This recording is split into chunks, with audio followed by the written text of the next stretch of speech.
Shri A സമ്പത്ത്, നിങ്ങൾ അതായത് നമ്മൾ കേരളം ഇങ്ങനെ നവോത്ഥാനത്തിൻ്റെ തുടർച്ചയായി വന്ന വലിയ മികവും നേട്ടവുമുണ്ട്. അതാണ് നിങ്ങളുടെ പ്രശ്നം. അങ്ങനെ പ്രശ്നങ്ങളുള്ളപ്പോൾ നിങ്ങൾക്കുള്ള വിഹിതം സ്വാഭാവികമായും കുറയും. ഒന്ന്. രണ്ട്, ഒരു രാഷ്ട്രീയ ആരോപണം ഉന്നയിക്കുന്നത് BJP ഇതാണ്. അതായത് പല പദ്ധതികളും ആദ്യം പിൻവാങ്ങുകയും പിന്നീട് അത് നടപ്പാക്കുകയും ചെയ്യാനായി എത്തുന്നു. പിന്നീട് പല പദ്ധതികൾക്കും അനുവദിച്ച തുക ലാപ്സാക്കി കളയുന്നു. ഇങ്ങനെ കെടുകാര്യസ്ഥതയുണ്ട്. ഈ രണ്ട് കാര്യങ്ങളുമാണ് ഈ പ്രശ്നം. അജിംഷാദ്, ഈ വിഷയം എന്നുള്ളത് വളരെ ലഘുവായ ഒരു വിഷയമോ അല്ലെങ്കിൽ ഇപ്പോൾ ഞങ്ങൾ 4 പേരിരുന്ന് 1 മണിക്കൂർ കൊണ്ട് ചർച്ച ചെയ്താൽ ഇത് പ്രേക്ഷകരിലേക്ക് ഇതിൻ്റേതായിട്ടുള്ള അടിസ്ഥാന പ്രശ്നങ്ങൾ സന്നിവേശിപ്പിക്കാൻ കഴിയുന്നതോ അല്ല.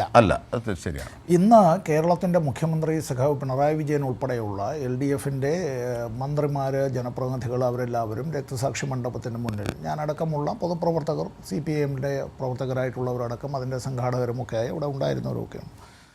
ഇതിപ്പോൾ ആദ്യമായി നടന്നതായ ഒരു സമരമല്ല. കേരളത്തിലെ മുഖ്യമന്ത്രി ഉൾപ്പെടെയുള്ള ജനപ്രതിനിധികൾ ഡൽഹിയിൽ, ഓർമ്മയുണ്ടല്ലോ, അങ്ങനെ ഒരു ഫെബ്രുവരി മാസത്തിൽ അത്തരത്തിൽ അവിടെ സത്യാഗ്രഹം ഇരുന്നതും ആ സത്യാഗ്രഹ സമരത്തിൽ അന്ന് നമ്മുടെ നാട്ടിലെ UDFൻ്റെ പ്രതിനിധികൾ പങ്കെടുത്തില്ല. പക്ഷേ മറ്റൊരു കാര്യം അറിയേണ്ടത്, കോൺഗ്രസ് തന്നെ ഭരിക്കുന്നതായിട്ടുള്ള കർണാടകത്തിലെ മുഖ്യമന്ത്രി ഉൾപ്പെടെയുള്ളവർ ഇതുപോലെ സത്യാഗ്രഹം ഇരിക്കേണ്ടി വരും. ഇതേ മുദ്രാവാക്യങ്ങളായിരുന്നു. തുകയും അത്തരം കാര്യങ്ങളിൽ മാത്രമേ വ്യത്യാസം ഉണ്ടായിരുന്നുള്ളൂ. ഞാനിപ്പോൾ ഇത് പറയുന്നതിൻ്റെ കാരണം, ഇപ്പോൾ നന്ദു ആയിരുന്നാലും ശരി, ശ്രീ തൗഫീഖ് രാജനായാലും ശരി, അല്ല ശ്രീ ജയചന്ദ്രനായാലും, നമ്മൾ ഈ ഇന്ത്യയുടെ ഭരണഘടന അനുസരിച്ചാണ് ഇന്ത്യയിലെ യൂണിയൻ ഗവൺമെൻറ്റും സംസ്ഥാന സർക്കാരുകളും തമ്മിലുള്ള ബന്ധങ്ങൾ വ്യവച്ഛേദിക്കപ്പെട്ടിട്ടുള്ളത്.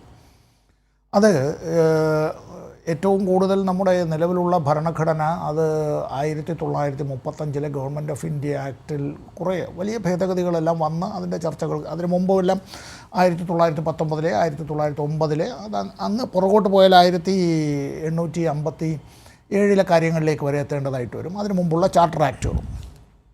ഞാനൊരു 5 മിനിറ്റ് കൊണ്ട് ചുരുക്കുകയാണ്. ഇന്ത്യയുടെ ഭരണഘടനയുടെ ഭാഗം 12 ഇതാണ് നമ്മുടെ അടിസ്ഥാന പ്രമാണം.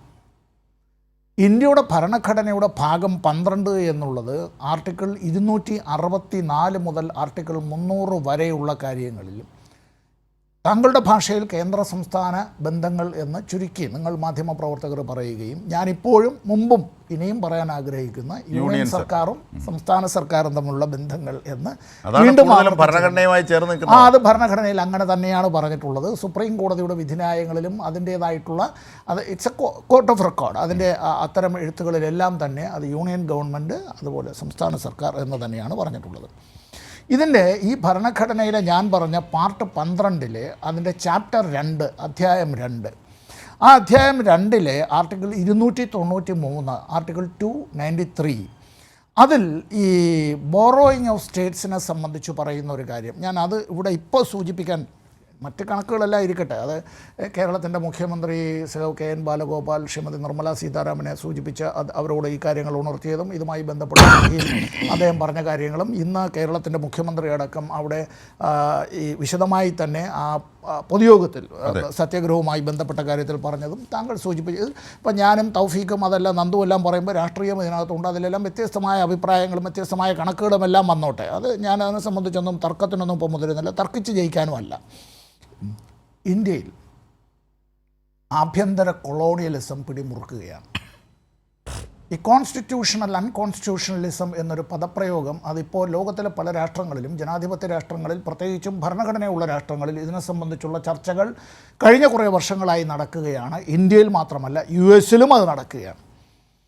അങ്ങനെ കോൺസ്റ്റിറ്റ്യൂഷണൽ അൺകോൺസ്റ്റിറ്റ്യൂഷണലിസം എന്ന് ഉദ്ദേശിക്കുന്നത് വെച്ചുകൊണ്ട് തന്നെ ഇത്തരത്തിലുള്ള പല കാര്യങ്ങളിലും ഇന്ത്യ ഒരു ഫെഡറൽ രാഷ്ട്രമാണ്.